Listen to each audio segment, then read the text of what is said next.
Мемфис Гризлис лесно го реши Шарлот Хорнетс со 124-100 на мечот кој рано утрово се одигра во НБА лигата, а ова беше дуел во кој гостите останаа без младиот играч Џејлен Велс.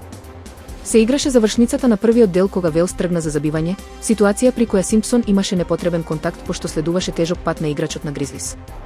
Тој не можеше да се движи, дојдоа медицинските екипи и на носилки го изнесоа од теренот директно во болница.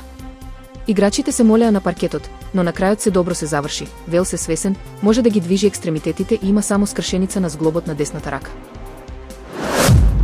Зенке Најцел, еден од водечките воени историчари на Германија, неодамна привлече внимание со изјавата дека претстојното лето може да биде последно лето на мир во Европа. Тој смета дека, можеби многу брзо, рускиот претседател Владимир Путин ќе го стави на голем тест целиот Запад. Британско семејство преживеа кошмар во дивината на Кенија, откако нивниот автомобил се заглавил во кал и тие поминале 4 дена обкружени со хиени, чакали и други диви животни. Крис и Софи Ходер, како и нивните две мали деца, биле заробени за време на сафари во националниот парк Цаво Исток, на дури 50 километри од планираната рута. Семејството влегло во националниот парк на 5 април, попладнето, со намера да кампува 2 ноќи.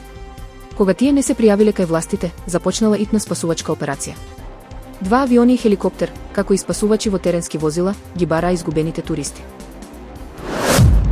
Полициска потера по БМВ заврши трагично. 5 лица се пренесени во болница со тешки повреди, откако бркотница на автопат кај Њукасл опасно тргна наопаку и резултира со искршени 5 полициски возила. Драматичната потера се случила ноќта меѓу вторникот и средата околу 2 часот и 30 минути, а автопатот беше затворен во двата правци, откако при потера побегалецот дошло до страутен судир на полициски возила со БМВ-то по кое трагале.